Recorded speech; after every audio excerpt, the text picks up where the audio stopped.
Sudah, Pak. Ya, jadi di bagian ini yang kedua adalah poin apa saja yang perlu Anda tonjolkan atau perlu dipertegas ya pada saat ingin membuat proposal proyek, karena keberhasilan atau proyek tersebut bisa disetujui atau tidak dari yang bersangkutan, yang berwenang ya, maksudnya yang memiliki wewenang menyetujui apakah proyek ini bisa dijalankan atau tidak. Jadi ada poin-poin yang perlu ditampilkan lebih lebih menonjol, apa saja yang perlu dituliskan sehingga proposal tersebut dirasa oleh atau dibaca oleh pihak yang berwenang bisa menyetujui proyek yang ingin dikerjakan.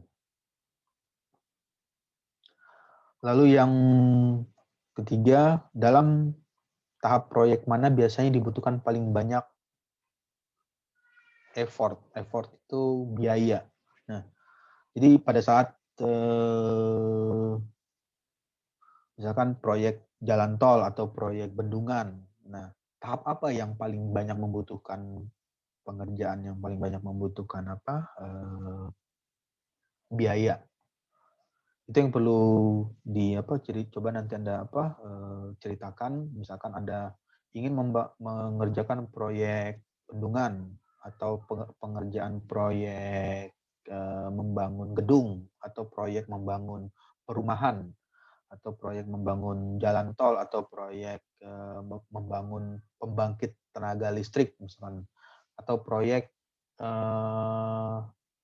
membuat kendaraan tenaga listrik atau tenaga matahari. Nah, jadi nanti coba Anda bercerita tahap mana proyek biasanya dibutuhkan paling banyak membutuhkan effort-nya atau biaya yang paling besar.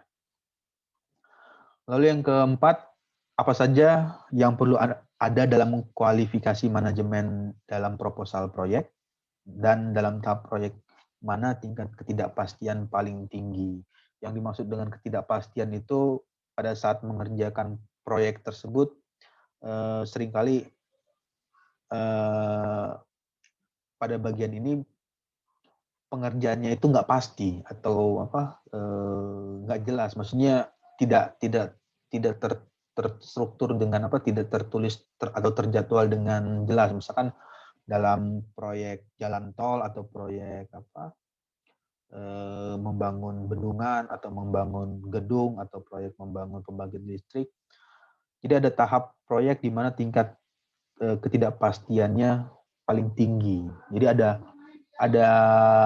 bagian tertentu yang pengerjaannya itu belum tentu pasti dilakukan dan atau belum tentu pasti juga akan dikerjakan atau pasti akan dilakukan. Nah, tahap apa yang dimaksud yang ingin dilakukan? Nanti Anda coba berimprovisasi atau mengimajinasikan. Misalkan Anda terlibat di dalam proyek, katakanlah proyek jalan tol atau proyek membangun gedung atau proyek membuat jembatan atau proyek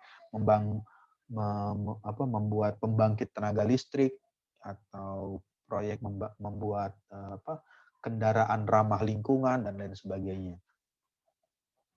Lalu yang terakhir adalah yang kelima, jika ada beberapa peserta lelang. Nah, di bagian ini ketika membuat suatu proyek atau mengerjakan proyek ada lelang ya, misalnya bukan lelang tertentu, maksudnya lelang barang yang ingin dipergunakan di dalam proyek tersebut. Ada beberapa peserta lelang untuk suatu pengerjaan proyek. Yang menjadi pertanyaan, bagaimana melakukan seleksi dari lelang tersebut sehingga bisa menentukan siapa yang akan menjadi pemenang tender atau pemenang lelang dari proyek yang lakukan tersebut. Ya, oke, baik. Nanti Anda coba cari di internet, atau kalau misalnya Anda pernah terlibat di suatu proyek, nanti Anda bisa menceritakan pengalamannya atau hal apa yang pernah dialami dalam mengerjakan proyek tersebut. Misalkan Anda pernah berurusan dengan masalah lelang atau masalah pelelangan yang terlibat di dalam proyek, itu bagaimana bisa mengeluarkan pemenangnya, siapa yang akan memenangkan tender atau memenangkan hasil lelang dari proyek tersebut. Ya, oke, baik. Sebelum berakhir, ada pertanyaan?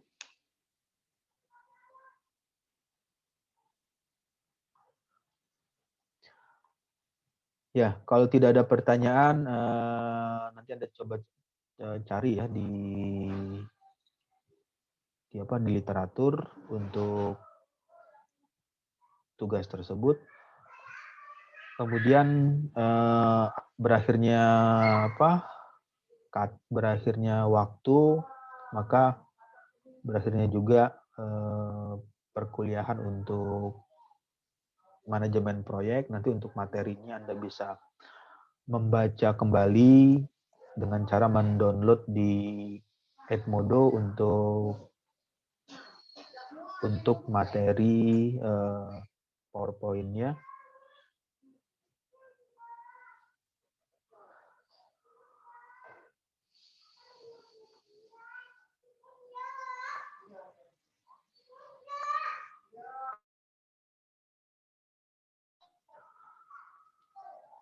Ya,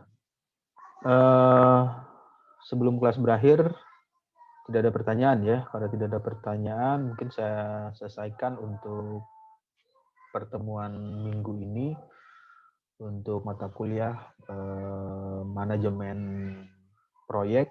Lalu untuk absen kehadiran, Anda bisa menuliskan atau mengetikkan nama di Edmodo dengan menuliskan nama dalam kurung NIM, nomor induk mahasiswa.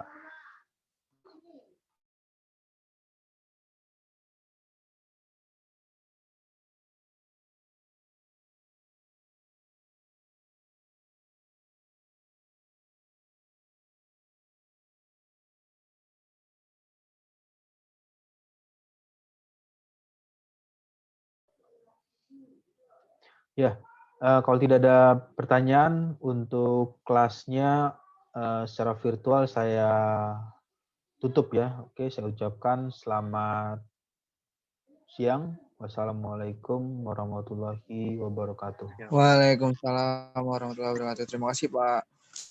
Terima kasih, Pak. Ya. Terima kasih, Pak.